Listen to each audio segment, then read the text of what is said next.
Hi everyone. Today I'm going to talk to you about the strategy called repeated reading, and it was found on page 85 in our textbook. Repeated reading helps support students with fluency, comprehension, and correct pronunciations. Students are asked to read for a given amount of time, and fluency is measured by how far they can read within that given amount of time. Students reread the same passage periodically, and the fluency is checked to demonstrate their growing fluency. Lastly, students write a reader's theater script from the book. This creates another opportunity for repeated reading and also a writing opportunity that parallels the story that they've read. This provides opportunities for increased understanding and interpretive reading. Step-by-step implementation for repeated reading. Step 1 is to select a book.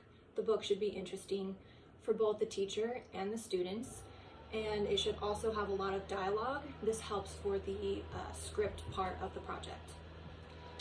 Step 2, read the book aloud and use Read Alouds Plus to engage students in discussion and interaction. Step 3, demonstrate the format for writing a script. The three formats are cartoon format. This shows stick figures with word bubbles. This lets the students know that this word bubble correlates to this character speaking, and this word bubble correlates to this character speaking. There's also written format, which is just regular writing that says the big kid said hi, and the little boy replied hello. Then there's actual script writing that looks like this, and this teaches students that the person speaking is going to be on the left-hand side, and then their dialogue is on the right. Step 4, write a script using shared writing.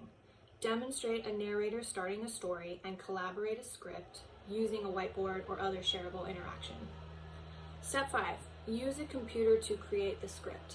This is for the teacher to add to the script every day after the children have been working on it so that the script is typed out.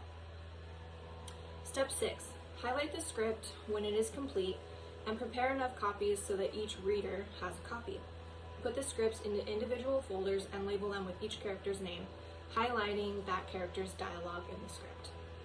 Step 7, practice reading the script aloud. Encourage students to practice reading the script with expression and fluency before performing it for the class.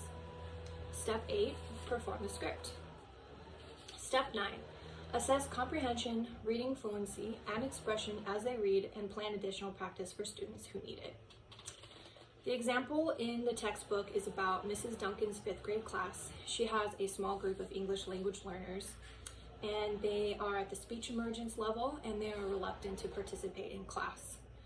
So after a lesson on bats, the teacher decides to choose the book Stellaluna, and she reads it to the class. And her English language learners are in a small group, and they are given the repeated reading and script writing project, while the rest of the class is just given individual projects about bats. So the kids read the book together, page by page. They write a script with plenty of dialogue, including the owl to have dialogue, who in the story actually does not speak. And the teacher types it up, dictates what they say. They do this for a week, and then they practice the script for a week, and then the students perform Stellaluna for the kindergarten class at school. The performance is very successful. The principal comes in and notices children speaking for the first time. Then they perform the class for the first graders, and after 4 more performances, the teacher decides that they have both the confidence and the fluency to perform for their peers. So they perform in front of their own class, where their fellow students tell them, "You guys are great readers." So my example is about this book, The Very Busy Spider by Eric Carle. As I was reading about this strategy, this book came to mind.